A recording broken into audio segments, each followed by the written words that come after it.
Le son des tambours militaires résonnait encore dans ma tête lorsque l'avocat a prononcé mon nom. « À mademoiselle Evelyn Carter », a-t-il dit. « Votre grand-père vous laisse cette enveloppe. » C'était tout. Pas de domaine, pas d'action, aucune mention de l'homme qui m'avait dit un jour que j'étais la seule de la famille à comprendre le sens du devoir. Mon père a ri sous cape, incapable de cacher sa satisfaction. « On dirait qu'il ne t'aimait pas beaucoup, ma chérie. » Ces mots m'ont frappé plus fort que la salve de 21 coups de canon à l'extérieur. Je voulais disparaître, là, tout de suite, dans cette pièce boisée. Sauf que je ne le pouvais pas, car si grand-père m'avait appris une chose, c'était de garder la tête haute, même quand le monde prenait le silence pour de la faiblesse. Tout le monde me dévisageait pendant que je tenais la petite enveloppe. Ma mère se tamponnait les yeux avec un mouchoir qui n'avait pas absorbé la moindre larme. Mon frère aîné, Thomas, s'est adossé à sa chaise, calculant déjà ce que sa part d'héritage allait lui permettre d'acheter, probablement un autre cheval de course ou une résidence secondaire. L'avocat de grand-père, M. Holloway, a repris la parole. « Madame Carter, Monsieur Carter, félicitations pour avoir hérité de la propriété principale et des comptes financiers associés. » Les yeux de mes parents brillaient comme de l'argent poli. J'ai ravalé la boule qui se formait dans ma gorge et j'ai retourné l'enveloppe. Le sceau portait les initiales de mon grand-père, H.A.C., Henry Allen Carter, général 4 étoiles, héros de guerre décoré, et la seule personne qui ait jamais cru que je pouvais réussir par moi-même, sans le nom d'un homme à mes côtés. Après la réunion, je suis sortie sous le porche du domaine de Virginie. L'air d'octobre était vif, lourd de l'odeur de cèdre et de la poudre à canon de la cérémonie du matin.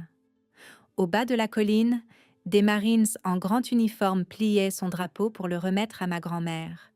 Elle n'a pas levé les yeux. À l'intérieur, des éclats de rire ont retenti, des verres de vin se sont entrechoqués, les vieilles rancunes se dissolvant dans une nouvelle avidité. La voix de papa s'élevait au-dessus des autres. « Un billet pour Londres. Peut-être qu'elle pourra enfin se trouver un mari avec un titre. » Leurs rires m'ont suivi comme des éclats d'obus. Je me suis assise sur les marches de pierre, les doigts tremblants en ouvrant l'enveloppe. À l'intérieur, il y avait une simple feuille de papier à en-tête épais et quelque chose qui voltait doucement dans le vent. Sur le papier, on pouvait lire « Evelyn, tu as servi discrètement comme je l'ai fait autrefois. Il est maintenant temps que tu saches le reste. Présente-toi à Londres. Billet à les simples 6 juin. Le devoir ne s'arrête pas quand on retire l'uniforme. » Grand-père. J'ai déplié le billet. De Washington Dulles à Heathrow. Aller simple. Départ le lendemain matin. Mon souffle s'est coupé. Grand-père avait toujours aimé ces missions cryptiques, mais celle-ci semblait différente. Il n'y avait pas d'adresse, pas d'instruction, juste cette unique phrase sur le devoir. Derrière moi, la porte s'est ouverte. « Tu vas vraiment y aller ?» a demandé papa. « Oui », ai-je dit simplement. Il a renâclé. « Tu as toujours été une rêveuse. Londres est une ville chère, ma chérie. Ne nous appelle pas quand tu n'auras plus d'argent. » Je me suis levée, j'ai épousseté ma robe noire et je l'ai regardé droit dans les yeux. « Ne t'inquiète pas, papa, je ne le ferai pas. » Cette nuit-là, j'ai emballé mon dossier de la marine, mon uniforme et la lettre. Le drapeau plié est resté au pied de mon lit. En fermant mon sac, j'ai croisé mon reflet dans le miroir. Des yeux fatigués, une posture droite et l'étincelle de quelque chose que je n'avais pas ressenti depuis des années, de la défiance. À l'aube, le taxi a traversé Arlington, passant devant des rangées de pierres tombales blanches qui scintillaient comme du givre sous le soleil levant. Je me suis souvenu des mots de grand-père lors de ma cérémonie de remise de diplôme d'officier. « Quand tu portes cet uniforme, tu représentes chaque soldat qui ne le peut plus. Ne l'oublie jamais. » À l'aéroport, je serrai le billet pendant que l'hôtesse l'enregistrait. Elle a levé les yeux, surprise. « Madame, c'est un billet en première classe, offert par l'ambassade royale. »« Le quoi ?» Elle a souri poliment. « Vous avez été surclassée. » Mon pouls s'est accéléré. J'ai embarqué en m'attendant presque à ce qu'on m'arrête, mais personne ne l'a fait. Quelque part entre les nuages de l'Atlantique et le lever du soleil, j'ai relu la lettre encore et encore, essayant d'en déchiffrer le sens. Lorsque l'avion s'est posé à Heathrow, le ciel gris s'est ouvert sur une fine bruine. L'officier des douanes a tamponné mon passeport et m'a fait signe de passer. J'ai fait rouler ma petite valise vers la sortie, puis je me suis figée. Un homme dans un manteau noir sur mesure se tenait près de la barrière, tenant une pancarte blanche avec mon nom écrit d'une écriture ferme et élégante. Lieutenant Evelyn Carter. Nos regards se sont croisés. Il a baissé la pancarte et m'a fait un salut britannique impeccable. « Madame », a-t-il dit avec un accent raffiné, « si vous voulez bien me suivre, la reine souhaite vous voir. » Pendant un instant, j'ai cru à une blague. Puis, il m'a tendu ses identifiants. Maison royale, gravée en lettres d'or. La foule autour de nous s'est estompée dans le silence. Je me suis avancée vers lui, le cœur battant à tout rompre. « La reine ? » ?»« Oui, madame. Vous étiez attendue. »« Attendue ?» Alors que je le suivais dans l'air humide de Londres vers une voiture noire aux vitres teintées, mon esprit s'emballait. Ma famille était probablement encore en train de rire à la maison, supposant que j'étais partie chasser des fantômes. Ils n'avaient aucune idée du genre de fantôme que j'allais trouver. Quelque part entre le chagrin et l'incrédulité, un calme étrange s'est emparé de moi. Je n'étais plus la pauvre petite fille avec une enveloppe vide. J'étais en mission, une dernière mission confiée par un général qui n'avait jamais cessé de donner des ordres, même d'outre-tombe. Et pour la première fois depuis des années, je me suis sentie de nouveau comme un soldat. La pluie n'avait pas cessé depuis mon atterrissage à Londres. Ce n'était pas le genre de tempête qui hurlait. Elle était silencieuse et délibérée, comme si la ville elle-même écoutait. Le chauffeur m'a guidée à travers la foule de Heathrow avec une efficacité qui suggérait que ce n'était pas sa première mission secrète. Il ne parlait que lorsque c'était nécessaire, son accent net coupant court au bourdonnement des bagages à roulettes. « Madame, le véhicule vous attend à l'extérieur. » La Bentley noire luisait sous le ciel gris. Sa plaque d'immatriculation ne portait aucun numéro, seulement une couronne.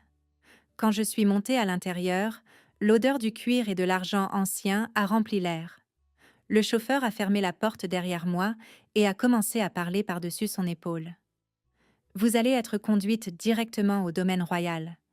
Sa Majesté a demandé votre présence en personne. » J'ai regardé par la fenêtre, essayant de comprendre pourquoi une reine se soucierait de la mort d'un général américain à la retraite ou de sa petite fille. « Mon grand-père était-il connu ici ?» ai-je demandé prudemment. Le chauffeur n'a pas répondu immédiatement. Dans certains cercles, madame, il était considéré comme un homme d'une discrétion inhabituelle. Cela ressemblait à une réplique tirée d'un briefing secret, pas à un éloge funèbre. Pendant que nous roulions, Londres se dévoilait par la fenêtre, la Tamise scintillant sous les ponts, des soldats en tunique rouge gardant des palais que je n'avais vus que dans les livres d'histoire. La ville portait ce genre de poids qui exigeait le silence. J'ai repensé aux mots de grand-père. Le devoir ne s'arrête pas quand on retire l'uniforme. C'était peut-être sa façon de faire un dernier salut. La voiture a franchi des grilles en fer forgé marquées de l'écusson royal. Les gardes ont vérifié les laissez-passer, ont salué et nous ont fait signe de passer. J'ai eu le souffle coupé lorsque le palais de Buckingham est apparu. Sa façade de marbre s'élevant dans la brume comme une chose d'un autre temps. À l'intérieur, tout n'était que velours et discipline. Des portraits de monarques bordèrent les couloirs. Chaque surface brillait d'ordre et de détermination. J'ai suivi le chauffeur dans les couloirs, jusqu'à ce que nous nous arrêtions devant un grand homme en uniforme, un homme d'un certain âge dont la prestance me rappelait grand-père. « Lieutenant Carter », a-t-il dit en tendant la main. « Je suis Sir Edmund Fairchild, secrétaire privé de Sa Majesté. » Sa poignée de main était ferme, son regard vif. « Vous devez vous demander pourquoi vous êtes ici. »« C'est un euphémisme, » ai-je répondu. Il a souri faiblement. « Votre grand-père était un homme de devoir et de secret. Pendant la guerre froide, il a commandé une opération conjointe entre les États-Unis et le Royaume-Uni qui a permis d'éviter un résultat plutôt désastreux. Peu de gens savent qu'elle a existé, et encore moins savent ce qu'elle lui a coûté. » J'ai senti mon pouce s'accélérer. « Vous voulez dire qu'il travaillait pour les services de renseignement britanniques ? » En quelque sorte, a répondu Sir Edmund. Il était profondément respecté ici. En signe de gratitude, Sa Majesté lui a offert une citation personnelle qu'il a refusée. Il a demandé que cette reconnaissance soit différée. Différée à quand? Il a fait un geste vers une petite table voisine. Dessus reposait un petit étui en cuir estampillé de l'Union Jack et de l'aigle américain. À vous! À l'intérieur se trouvait une enveloppe scellée, une médaille d'or et une lettre manuscrite. J'ai immédiatement reconnu l'écriture de grand-père. Evelyn, j'ai refusé mon honneur pour qu'un jour, il puisse signifier quelque chose de plus grand. Si tu lis ceci, c'est que tu l'as mérité, non pas par ton grade, mais par ton service. Remets cette médaille à sa place. La reine comprendra. H.A.C. Ma gorge s'est serrée. La médaille scintillait dans la douce lumière. Une croix d'or et d'argent avec les insignes des deux nations entrelacées. Sir Edmund m'a observé en silence. Votre grand-père voulait que vous terminiez ce qu'il a commencé. Il y a un autre dossier que vous devez voir. Il m'a tendu une chemise portant la mention Opération Souvenir. À l'intérieur, il y avait des photos de soldats, américains et britanniques, qui avaient servi sous le commandement de grand-père lors de missions humanitaires à travers l'Europe. Certains visages m'étaient familiers, issus de vieux albums photos, d'autres m'étaient inconnus. Ces hommes et ces femmes ont formé la base d'un effort de secours aux anciens combattants, a-t-il expliqué. Votre grand-père l'a financé à titre privé pendant des décennies. À son décès, le fonds a été suspendu, mais il peut être réactivé avec votre autorisation. J'ai cligné des yeux, essayant d'en assimiler le poids. Vous êtes en train de dire qu'il m'a laissé une mission? Un héritage, l'a doucement corrigé Sir Edmund. Un pont entre nos nations, construit non pas avec de la politique, mais avec le service. La reine a souhaité vous remercier personnellement d'avoir accepté cette responsabilité. Il a ouvert une porte latérale et, l'espace d'un instant, j'ai oublié de respirer. La pièce au-delà était plus petite que je ne l'imaginais. Pas de caméra, pas de foule, juste un espace calme inondé par la lumière de l'après-midi. Debout, près d'une fenêtre donnant sur le jardin, se trouvait une femme vêtue d'une robe bleue douce et de perles. La voix de Sir Edmund s'est adoucie. « Madame, voici le lieutenant Evelyn Carter. » Sa Majesté s'est tournée vers moi, son sourire gracieux mais vif d'intelligence. « Vous êtes donc la petite-fille d'Henry Carter » a-t-elle dit d'une voix douce mais autoritaire. « Il parlait souvent de vous. » Je suis restée figée, des années d'entraînement militaire s'effondrant pour laisser place à l'instinct. J'ai salué avant de réaliser à quel point cela devait paraître absurde. Elle a ri doucement. « Repos, ma chère. Nous sommes des alliés après tout. » J'ai baissé la main, le cœur battant à tout rompre. « Votre Majesté, je ne savais pas. » Peu de gens le savaient. Elle m'a interrompue avec bienveillance. Le service de votre grand-père allait au-delà des médailles. Il croyait que le véritable honneur se trouve dans les actes discrets, pas dans les grandes cérémonies. Je crois comprendre que vous avez choisi de poursuivre son œuvre. Je ne sais pas encore, ai-je avoué. Elle m'a étudié pendant un moment qui m'a paru durer une éternité. Alors, permettez-moi de vous offrir un conseil qu'il m'a donné un jour. L'héritage d'un soldat n'est pas ce qu'il reçoit, mais ce qu'il transmet. Ces mots m'ont frappé avec la précision d'un ordre. Lorsque j'ai quitté le palais, la bruine s'était arrêtée. Le chauffeur m'attendait près de la voiture, tenant un parapluie. « Quelle est la prochaine destination, madame ?» J'ai baissé les yeux vers l'étui en cuir dans mes mains. Pour la première fois, j'ai réalisé qu'il ne s'agissait pas d'héritage. Il s'agissait de confiance. Grand-père ne m'avait pas envoyé ici pour recevoir quelque chose, mais pour faire quelque chose. « Conduisez-moi aux archives », ai-je dit doucement. « J'ai besoin de savoir ce qu'il a construit. » Alors que la voiture s'éloignait, j'ai vu l'Union Jack flotter au loin et j'ai pensé au drapeau américain plié dans ma valise. 2 mondes, une seule mission. Et quelque part, je pouvais presque entendre le rire grave de grand-père. « Bonne fille, tu n'as pas encore fini de servir. » Les archives n'étaient pas ce à quoi je m'attendais. J'avais imaginé de la poussière et du silence, quelque chose d'ancien et de solennel. Au lieu de cela, les archives royales sous le palais St. James étaient animées d'une précision silencieuse. Des hommes et des femmes en costumes et gants blancs se déplacèrent dans les allées de boîtes classées marquées de symboles délavés, de l'OTAN et de quelques abréviations codées que je n'osais pas déchiffrer. Sir Edmund m'accompagnait, ses chaussures cirées ne faisant presque aucun bruit sur le sol en marbre. Les documents de votre grand-père ont été scellés en 1984, a-t-il expliqué. Il a laissé des instructions explicites selon lesquelles il ne devait être ouvert que par un membre de sa lignée directe, possédant des identifiants de service actifs. Cela explique le moment choisi, ai-je murmuré. Il est mort juste avant mon prochain déploiement. Exactement, a-t-il dit en s'arrêtant devant un terminal de sécurité. Après avoir scanné mon passeport et ma carte militaire, il a posé sa main sur le lecteur. La porte blindée s'est ouverte dans un sifflement. À l'intérieur attendait une seule caisse métallique étiquetée « Carter Henry A, dossier de service interarmé ». Il a fait un geste. « C'est à vous ». J'ai soulevé le couvercle. À l'intérieur se trouvaient des journaux manuscrits, des photographies et une pile de lettres officielles scellées des insignes américains et britanniques. L'odeur de vieille encre et de fumée de tabac s'élevait des pages, le représentant si fidèlement que j'ai dû cligner des yeux pour retenir mes larmes. Sir Edmund a reculé pour me laisser de l'espace. « Prenez votre temps, lieutenant. » La première page du journal commençait simplement. « Si Evelyn trouve un jour ceci, dites-lui que certains honneurs doivent être mérités 2 fois.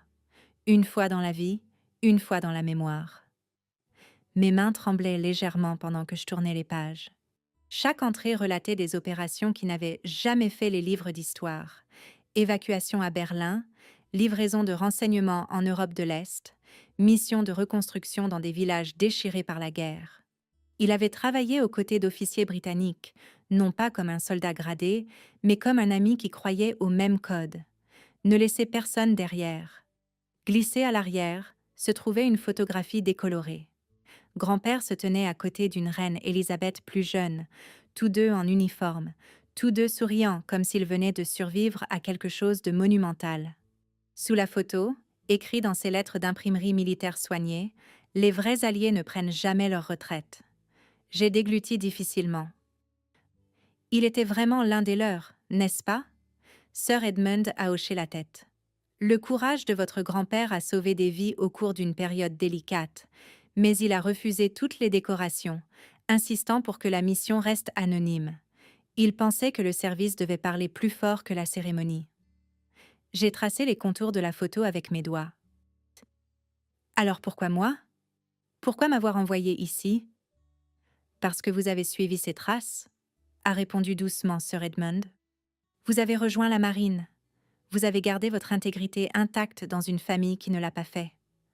J'ai levé les yeux brusquement. Il n'a pas bronché. Ces mots, pas les miens, a-t-il ajouté. Il voulait vous transmettre quelque chose de plus que des médailles. Il voulait que vous compreniez ce que signifiait vraiment le devoir. Il m'a montré un autre dossier, plus petit et plus récent. Celui-ci contient sa dernière demande. Il a demandé qu'il soit remis directement à Sa Majesté dès votre arrivée. J'ai froncé les sourcils. Qu'y a-t-il à l'intérieur? Il a fait un sourire diplomatique. C'est au-dessus de mon niveau d'habilitation, lieutenant. Le reste de la journée s'est passé dans un tourbillon de lecture, d'écoute et d'assimilation. Chaque document approfondissait ma compréhension de qui était vraiment mon grand-père, un homme qui utilisait son influence, non pas pour chercher le pouvoir, mais pour le protéger. Lorsque nous avons quitté les archives, le crépuscule s'était installé sur Londres, et la ville brillait comme la lueur d'une bougie sous le brouillard. « Sa Majesté demande à nouveau votre présence », a déclaré Sir Edmund alors que nous rejoignions la voiture. « Elle souhaite s'entretenir en privé. » Les portes du palais se sont ouvertes à nouveau, mais cette fois, l'air semblait plus lourd, plus respectueux. Les gardes ont hoché la tête comme s'ils savaient déjà qui j'étais. Un valet de pied m'a conduite dans une pièce plus petite, richement éclairée par des appliques dorées. La reine se tenait près de la cheminée, les mains croisées, le regard pensif. « Lieutenant Carter » a-t-elle dit. Vous avez vu les dossiers?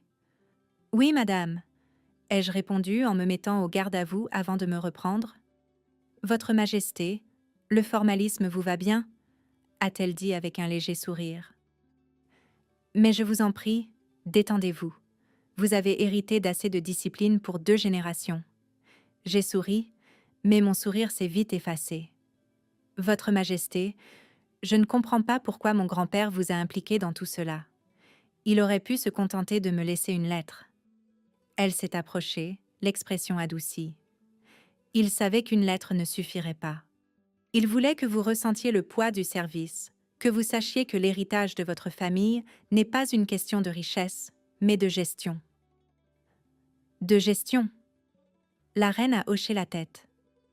Votre grand-père a aidé à créer un fonds conjoint il y a des décennies, ce que nous appelons aujourd'hui la Fondation Souvenir. Il a été créé pour soutenir les anciens combattants blessés et leurs familles dans nos 2 pays. À sa retraite, la branche américaine du fonds a été suspendue. Il espérait que vous la relanceriez. J'ai cligné des yeux. Moi? Qui d'autre? A-t-elle dit simplement. Vous comprenez à la fois le devoir et la compassion. Le général a été clair. Son domaine n'a jamais été destiné à l'indulgence. Il était destiné à avoir un impact. Elle s'est écartée et a fait un geste vers une boîte en velours sur le manteau de la cheminée. À l'intérieur, vous trouverez sa citation, celle qu'il a refusée. Je l'ai ouverte avec précaution. La médaille d'or et de pourpre scintillait, gravée des mots « Pour service au-delà des frontières ». J'ai senti une boule se former dans ma gorge. La dernière volonté de votre grand-père, a-t-elle poursuivi, était que vous l'acceptiez à sa place, au nom de chaque soldat qui a servi discrètement, sans reconnaissance. Je pouvais à peine parler. Je ne mérite pas cela. La reine a souri faiblement. Lui non plus, d'après lui-même. C'est précisément pour cela qu'il l'a fait. Pendant un long moment, la pièce est restée silencieuse, à l'exception du tic-tac de l'horloge. Finalement, elle a tendu la main. « Lieutenant Carter, puis-je » J'ai hoché la tête. Elle a épinglé elle-même la médaille sur mon uniforme. Le geste m'a paru incroyablement personnel, presque sacré. Lorsqu'elle a reculé, elle a dit doucement « Il m'a dit un jour, ma petite fille saura quoi faire le moment venu. » Je crois qu'il avait raison. J'ai dégluti difficilement. « Que suis-je censé faire, Votre Majesté ?»« Rentrez chez vous, » a-t-elle dit. « Servez à nouveau, mais cette fois, à votre façon. » Les mots ont résonné en moi comme s'ils avaient été prononcés par eux deux, par elle et par grand-père ensemble. Quand j'ai quitté le palais ce soir-là, Londres brillait sous la pluie. Je tenais la médaille dans la paume de ma main, son poids à la fois insupportable et réconfortant. Quelque part de l'autre côté de l'océan, ma famille fêtait probablement encore son héritage, ignorant que celle dont il se moquait portait désormais un héritage signé par la reine elle-même. Pour la première fois, j'ai réalisé que grand-père ne m'avait pas rien laissé. Il m'avait laissé tout ce qui comptait. Quand je suis retournée à mon hôtel ce soir-là, je n'arrivais pas à dormir. La pluie tapait doucement sur la fenêtre comme le tic-tac d'une horloge, m'incitant à agir. La médaille de grand-père reposait sur le bureau à côté du dossier scellé de la reine. Le poids de tout cela pesait sur ma poitrine. L'honneur, la confusion et quelque chose qui ressemblait étrangement au destin. J'ai fini par ouvrir le dossier. À l'intérieur se trouvait une simple feuille de parchemin avec l'écusson royal gravé en or.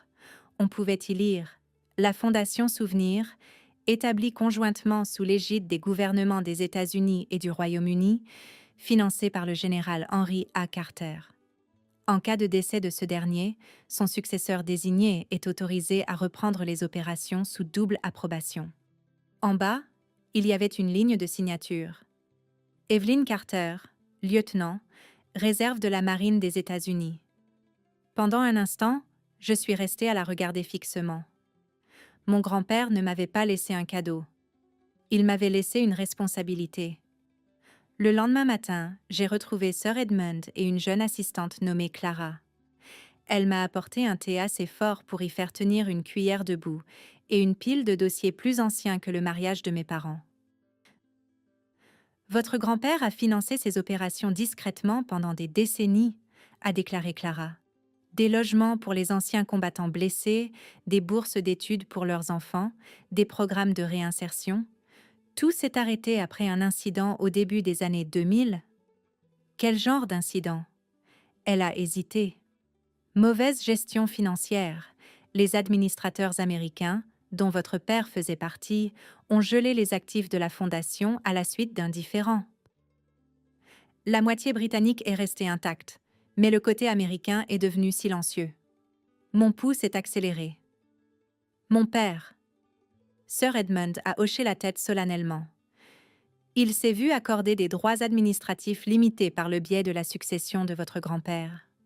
Malheureusement, il s'en est servi pour détourner des fonds vers des projets personnels à la limite de l'illégalité. La reine a choisi de ne pas intervenir par respect pour la vie privée de votre grand-père, mais elle pensait que le jour viendrait où vous corrigeriez la situation. Ces mots m'ont frappé comme une vague d'eau froide.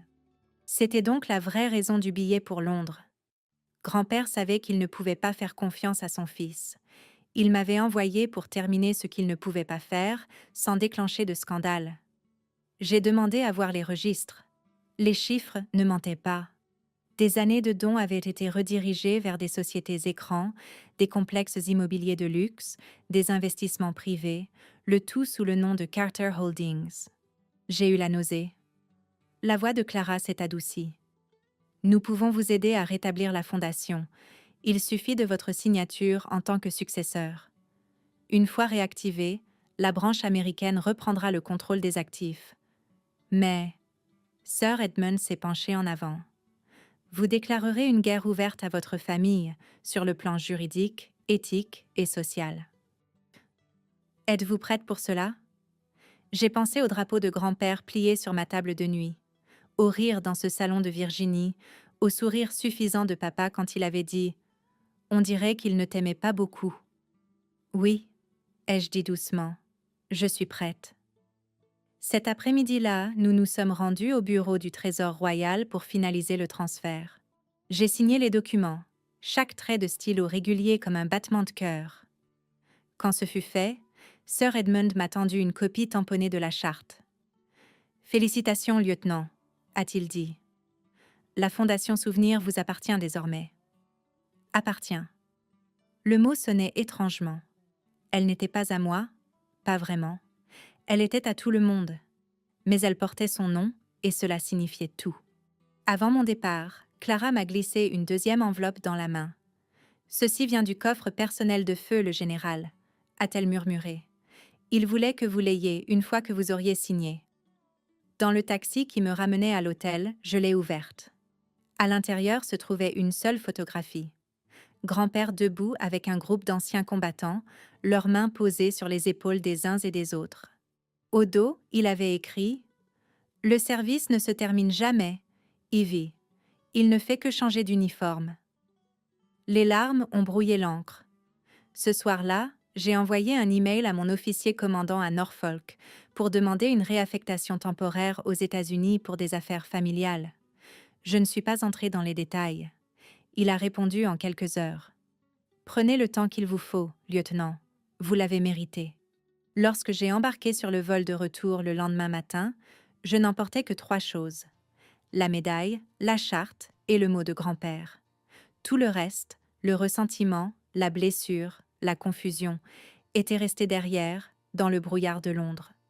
Alors que l'avion s'élevait au-dessus de l'Atlantique, j'ai repassé les mots de la reine dans mon esprit. « Servez à nouveau, à votre façon. » C'était peut-être ce que grand-père avait toujours voulu dire. Servir ne consistait pas à obéir aux ordres. Il s'agissait de répondre aux appels discrets que personne d'autre ne pouvait entendre. Lorsque les roues ont touché le sol à Washington, j'ai senti quelque chose changer en moi. Je n'étais plus la petite fille oubliée. J'étais le dernier soldat du général. Et ma mission venait tout juste de commencer. Au moment où j'ai atterri en Virginie, l'automne avait rendu l'air vif et doré. Le domaine des Carter se dressait sur les collines comme une forteresse de fierté et de verre poli. Chaque pierre avait été achetée avec le sacrifice de quelqu'un d'autre. Je n'étais pas revenue depuis les funérailles. Papa m'attendait dans l'allée, un café à la main, ses lunettes de soleil reflétant la dernière lumière du jour. « Eh bien, regardez qui a décidé de rentrer de ses vacances royales » a-t-il dit avec un sourire en coin. « La reine t'a-t-elle offert du thé et de la compassion » J'ai souri faiblement. Quelque chose comme ça. Maman a fait son apparition derrière lui, parfaitement apprêtée comme toujours. « Tu aurais dû nous dire que tu partais, Evelyne. Les voisins ont demandé où tu étais allée. C'était gênant. » Je ne pensais pas que ça avait de l'importance, ai-je répondu doucement, passant devant eux pour me diriger vers la porte. À l'intérieur, la maison sentait le chêne poli et l'argent. Les mêmes portraits de famille étaient accrochés au mur.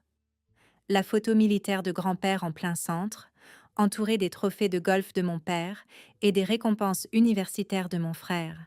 Son uniforme semblait hors de propos au milieu de tout cet égo. Au dîner, ils ont parlé de leur héritage comme s'il s'agissait d'un jeu. Papa décrivait les rénovations du domaine, le nouveau vignoble, le marbre importé pour le hall. Maman hochait la tête fièrement en faisant tourner son vin. Quand elle s'est enfin tournée vers moi, son ton était moitié amusé, moitié condescendant. « Alors, qu'as-tu fait à Londres ? Du tourisme ? Du shopping ?»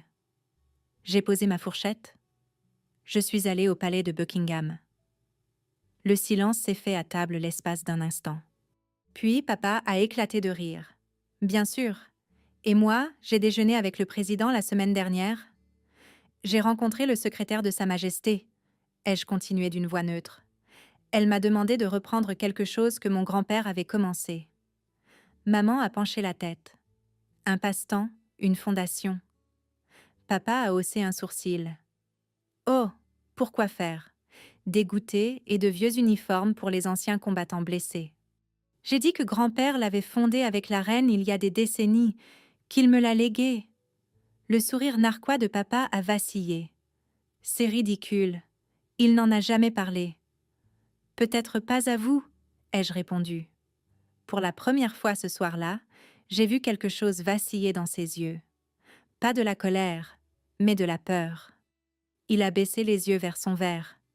Eh bien, quelle que soit la fantaisie que tu t'es construite, j'espère qu'elle t'occupera. Certains d'entre nous ont de vraies responsabilités. Le reste du dîner s'est déroulé dans le silence et le bruit des couverts.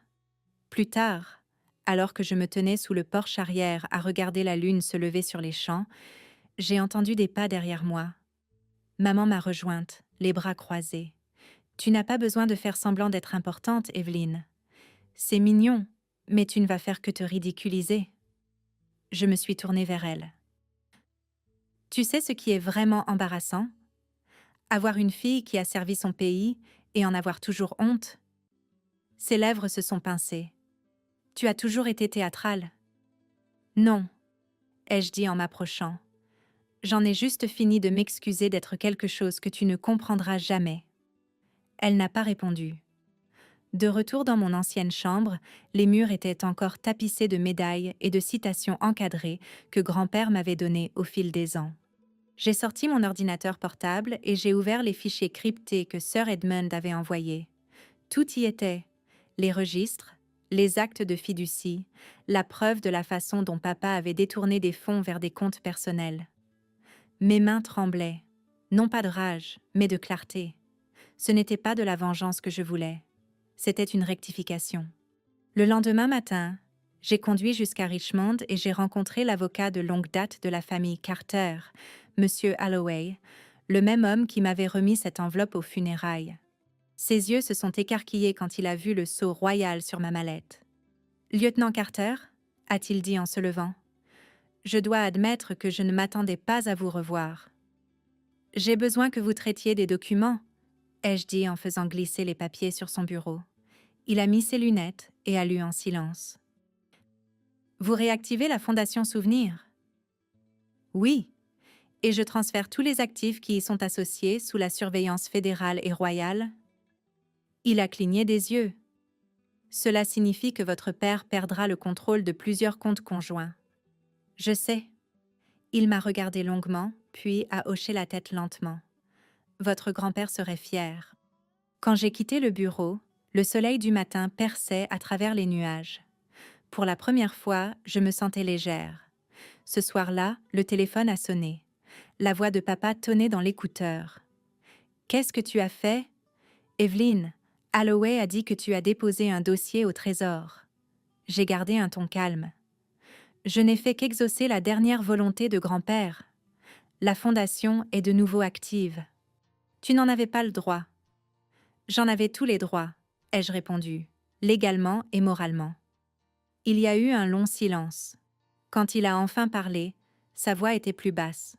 « Tu ne comprends pas à quoi ça ressemble ? » « Je crois que si. Ça ressemble à une responsabilisation. » J'ai raccroché avant qu'il ne puisse répondre. À l'extérieur, l'air du soir sentait de nouveau la pluie. Je suis sortie sur le porche et j'ai regardé les étoiles.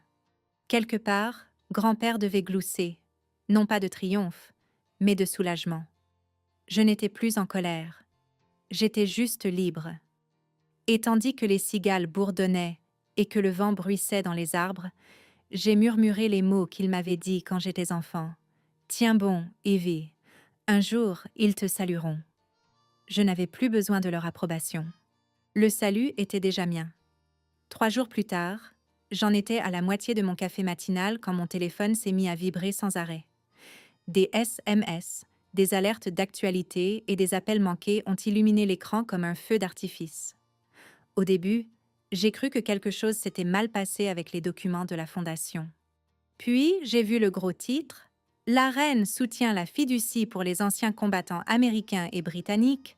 La petite fille du général Carter va diriger la réactivation conjointe. » Là, il y avait mon nom, juste en dessous de celui de grand-père. Lieutenant Evelyn Carter, réserve de la Marine des États-Unis, nommée directrice de la Fondation Souvenir. L'article comprenait une photo dont j'ignorais l'existence, où je me tenais à côté de Sir Edmund, devant le palais de Buckingham, la médaille épinglée à mon uniforme.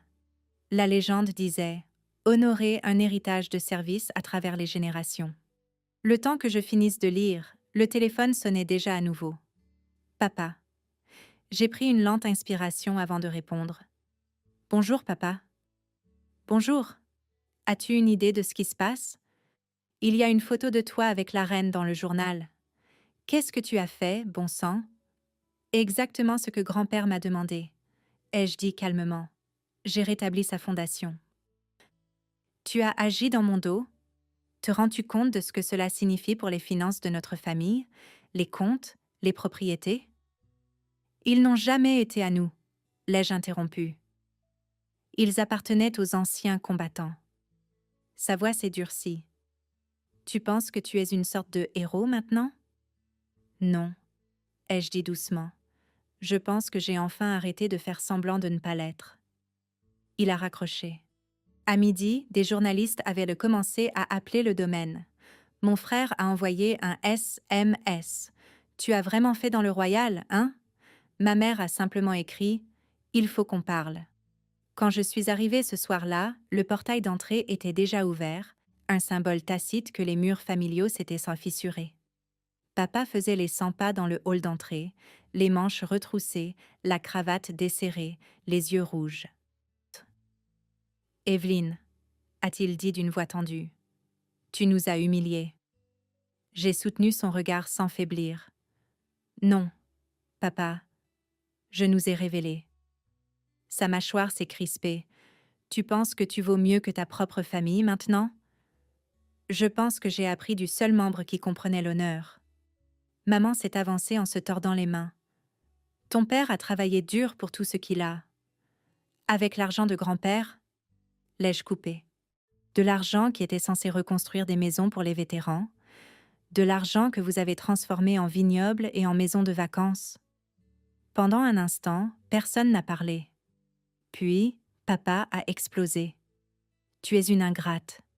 Tu ne serais rien sans ce nom de famille. » C'est drôle, ai-je dit en sortant le document plié de mon manteau. C'est exactement ce dont je suis venue vous parler. J'ai posé la charte de la Fondation Souvenir sur la table. Depuis hier, la fiducie est sous protection fédérale et royale. Chaque dollar qui a été détourné est restitué à son objectif légitime. Vous recevrez un avis d'audit officiel d'ici une semaine. Son visage a perdu toutes ses couleurs. Tu n'oserais pas. Je l'ai déjà fait. La voix de maman tremblait. Evelyn, cela va nous ruiner. Non, ai-je dit doucement. Cela va nous sauver. Juste pas de la façon dont vous le pensez. Papa s'est détourné, agrippant le bord de la table jusqu'à ce que ses jointures blanchissent. Tu as déshonoré la mémoire de ton grand-père. Je me suis approchée. Non, papa, je l'ai honoré. Tu es juste contrarié parce que pour une fois, ce n'est pas toi qui portes l'uniforme. Ces mots sont restés suspendus dans l'air, comme le tonnerre après l'éclair. Quand je suis partie, la maison derrière moi me semblait d'une certaine façon plus petite. Le manoir, les peintures, les trophées, tout cela ressemblait à des accessoires de théâtre. Ce soir-là, je me suis assise dans ma voiture sur la colline surplombant le domaine. Les lumières du porche vacillaient, minuscules et fragiles, pendant que mon téléphone bourdonnait à nouveau, cette fois-ci avec un appel de Sir Edmund. « Lieutenant Carter », a-t-il dit chaleureusement. « J'espère que vous avez vu les reportages dans les médias. » C'est le cas. Sa Majesté était ravie. Elle m'a demandé de vous transmettre ses félicitations personnelles et de vous informer que votre discours pour l'inauguration de la Fondation a été programmé pour la semaine prochaine. Mon quoi? Il y aura des représentants des deux gouvernements, plusieurs généraux et quelques familles d'anciens combattants. C'est une occasion importante. J'ai ri nerveusement. Je ne suis pas une femme politique, Sir Edmund. Non, a-t-il répondu. Et c'est précisément pour cela que vous êtes la bonne personne. Votre grand-père voulait quelqu'un qui puisse parler avec le cœur, pas avec un pupitre. La semaine suivante s'est écoulée dans un tourbillon de préparatifs. J'ai répété devant le miroir, puis je me suis arrêtée. Grand-père aurait détesté ça. Il disait toujours « Parle franchement, Evie. La vérité n'a pas besoin d'être polie. » Le jour de la cérémonie, l'auditorium de Washington était plein à craquer. Des rangées d'uniformes, de rubans et de médailles, brillant sous les lumières. Un portrait du général Henry A. Carter se tenait à côté de la scène, drapé des deux drapeaux. Quand on a appelé mon nom, j'ai marché vers le pupitre, le bruit de mes talons résonnant comme des battements de tambour. « Bonjour », ai-je commencé d'une voix assurée.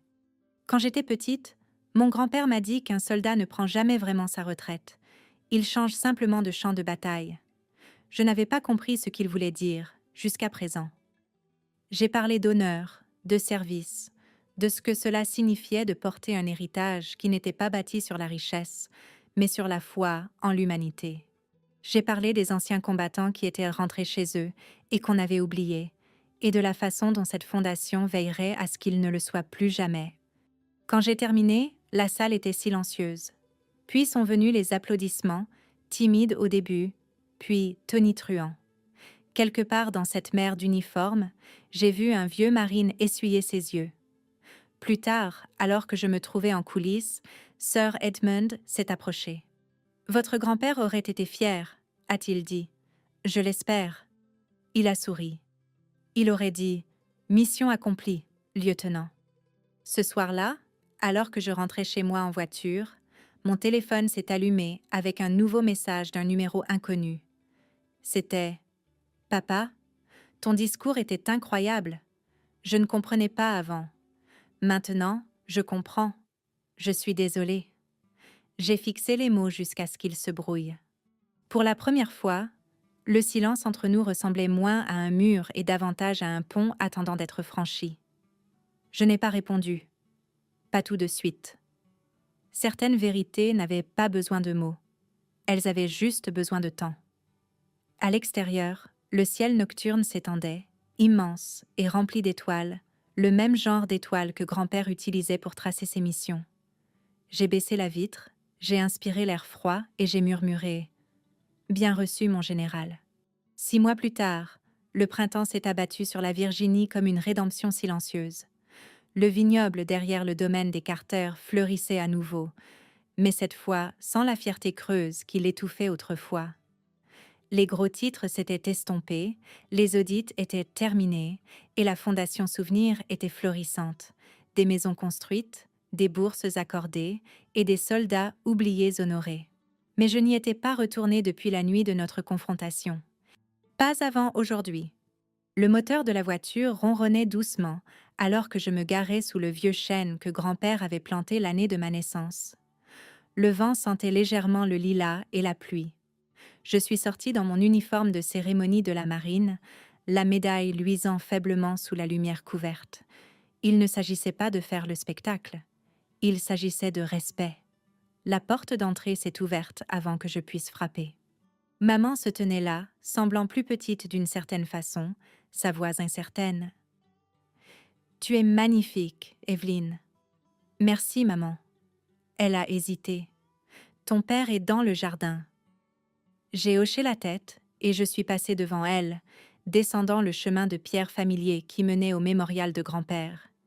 Il avait été enterré sous le drapeau qu'il saluait autrefois, sous une plaque de marbre indiquant « Général Henry A. Carter, a servi à la fois le devoir et l'humanité ».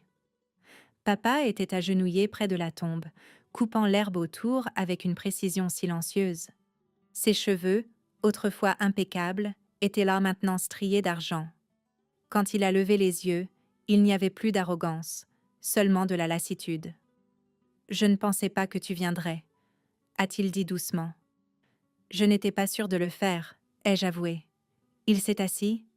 Les cisailles l'ont exhalé un lent soupir. J'avais besoin de temps pour faire face à ce que je lui avais fait, à ce que je t'avais fait, à ce que notre nom représentait. Je l'ai regardé redresser les petits drapeaux américains et britanniques de chaque côté de la pierre. Il aimerait ça, ai-je dit, 2 nations côte à côte. Il a souri faiblement. Il a toujours cru que la force venait des alliances. Je ne l'avais jamais compris avant de regarder ton discours. Nous sommes restés en silence pendant un moment. Des oiseaux chantèrent quelque part au loin. Le monde était de nouveau vivant. Finalement, il s'est tourné vers moi. Tu sais, j'étais en colère au début. Je pensais que tu nous avais trahis. Mais ensuite, j'ai réalisé que tu étais la seule à te souvenir de ce que nous étions censés être. J'ai ravalé le nœud dans ma gorge. Je ne voulais rien détruire, papa. Je ne pouvais tout simplement pas laisser son œuvre mourir dans l'avidité. Il a hoché la tête lentement. Tu ne l'as pas détruite. Tu l'as rachetée. L'air entre nous s'est adouci, fragile, mais honnête. Il a plongé la main dans sa poche et en a sorti une petite boîte usée. Ton grand-père m'a donné ça après ma première promotion. Je ne l'ai jamais ouverte. Je n'étais pas prêt. Il me l'a tendue. À l'intérieur se trouvait une unique pièce d'échec en argent. La reine. Donne-la un jour à la personne qui comprend le jeu mieux que tu ne l'as jamais fait, a récité papa doucement.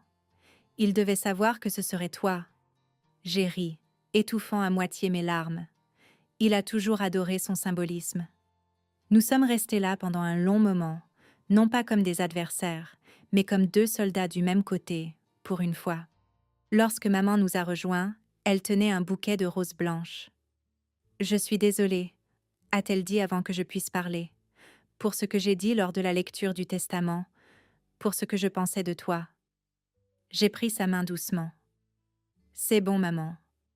Nous avons tous vu ce que nous voulions voir à l'époque. »« Non », a-t-elle dit en secouant la tête. « Tu as vu ce qui importait. » Elle a placé les fleurs à côté de la tombe et, ensemble, nous avons incliné la tête. Plus tard, alors que nous marchions vers la maison, papa s'est arrêté près des marches du porche. « Nous voulons aider, » a-t-il dit. « La fondation, de quelque manière que ce soit. Pas pour le mérite, juste pour faire quelque chose de bien pour une fois. » J'ai souri, sentant la vieille douleur se desserrer.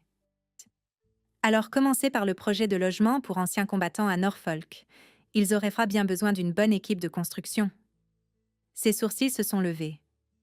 Tu me confierais ça?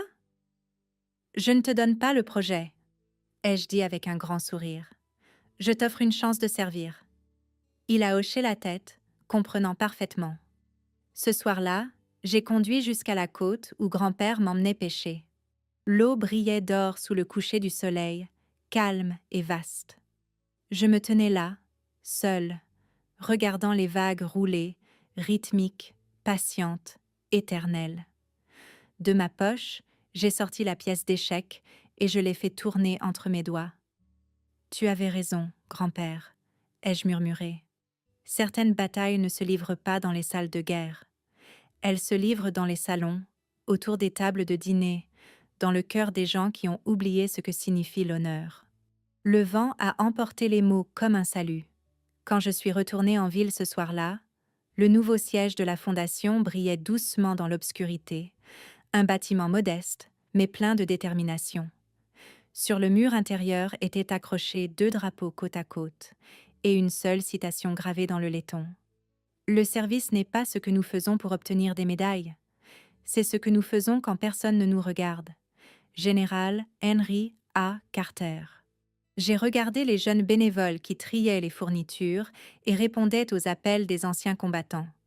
C'est à cela que ressemblait un héritage. Pas la richesse, pas le prestige, mais la continuité. Avant de partir, j'ai écrit un petit mot et je l'ai posé sur mon bureau pour la réunion d'équipe du lendemain matin. N'oublions pas que chaque décision que nous prenons ici honore quelqu'un qui a porté l'uniforme. Rendez grand-père fier.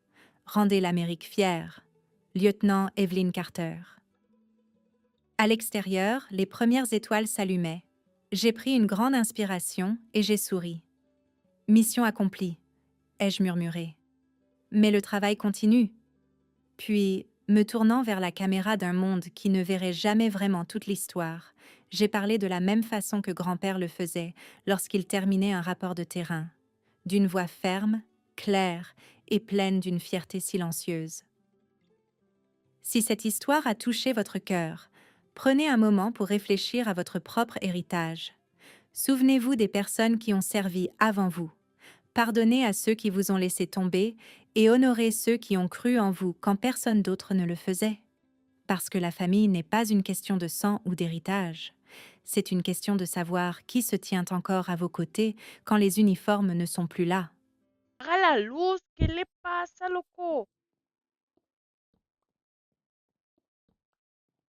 Mira, güey, se supone que eso no debería pasar, que eso nada más pasa en las cuevas.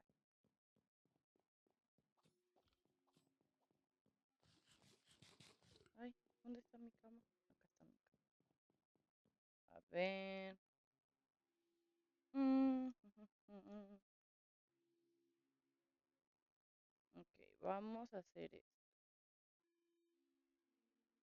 Ok, ok, ok.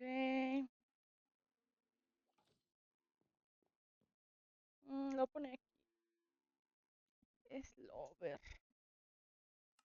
Mm, Órale, órale, loco. A ver, no, no, no.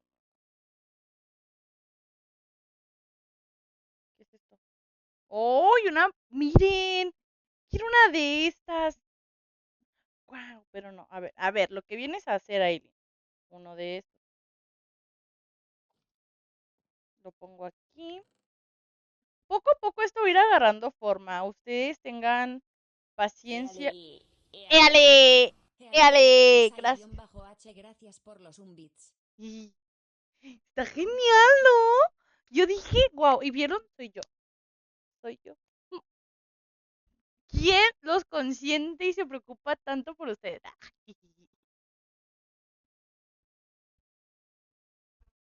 A ver.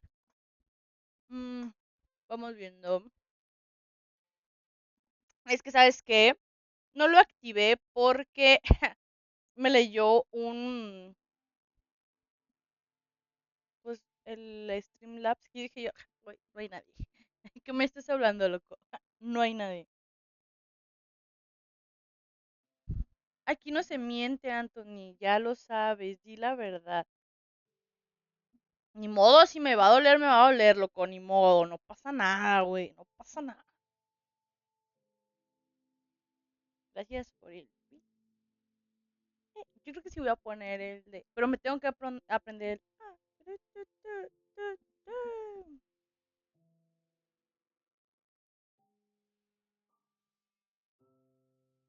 Ay, yo los adoro con todo el alma, plebes. Aunque ustedes digan, mentiras de Lali. No, güey, al chile yo sí los adoro. Macizo. Aunque me hagan bullying y digan que me apestan las patas, o sea, no me apestan las patas. ¡Ay, perro! Tres, streams seguiditos, no, hombre, loco. Batuesa-H. Nosotros. Nosotros, sí, nosotros, sí, sí. Bueno, supe qué pedo. Pam, pam, pam, pam, pam, pam.